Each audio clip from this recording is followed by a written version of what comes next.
আমরা গণঅভ্যুত্থানের পরে একটি অংশগ্রহণমূলক এবং সুষ্ঠু নির্বাচন প্রত্যাশা করেছিলাম, কিন্তু আমরা দেখতে পাচ্ছি প্রথমেই মনোনয়ন বাছাই পর্বে ঋণ খেলাপি এবং বিদেশি নাগরিকদের মনোনয়ন বৈধ করার মাধ্যমে পক্ষপাতিত্ব আমরা দেখতে পেয়েছি।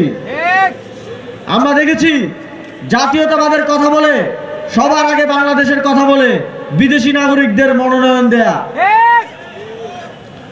আমরা দেখেছি গত 2 দিনে জাতীয় নাগরিক পার্টির 2 জন প্রার্থী, ঢাকা 18 আসনের প্রার্থী আরিফুল ইসলাম আদিব এবং আজকে ঢাকা 8 আসনের প্রার্থী নাসির উদ্দিন পাটোয়ারির উপর ঘৃণ্য হামলা চালানো হয়েছে।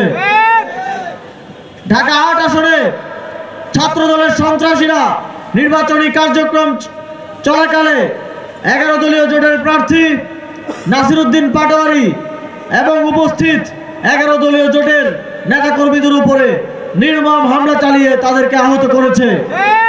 যারা এই ধরনের জঘন্য কাজে জড়িত হয়েছে তাদেরকে আমরা স্মরণ করিয়ে দিতে চাই এদেশে ভোটাধিকার হরণের পরিণতি কি হয়েছে।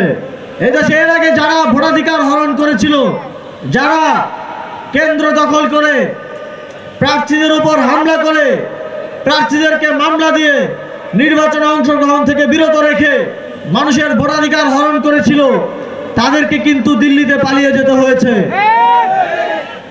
তাদেরকে কিন্তু এখন গুপ্ত অবস্থায়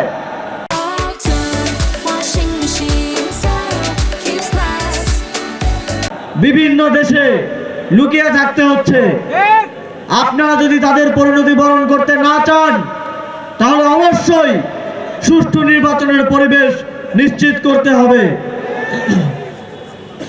আপনারা যদি পেশি শক্তি দিয়ে বিরোধী প্রার্থীদেরকে দমন পীড়নের মাধ্যমে নির্বাচনে জয়লাভ করতে চান তাহলে বাংলাদেশের জনগণ ব্যালটে আপনাদের ভূমিধস পরাজয় নিশ্চিত করবে।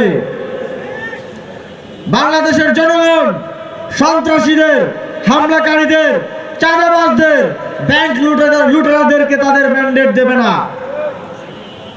বাংলাদেশের জনগণ সাম্য, মানবিক মর্যাদা, বৈষম্যহীন বাংলাদেশের জন্য, ন্যায় ও ইনসাফের বাংলাদেশের জন্য 11 দলীয় জোটের পক্ষ থেকে মনোনীত প্রার্থীদেরকে বিজয়ী করবে।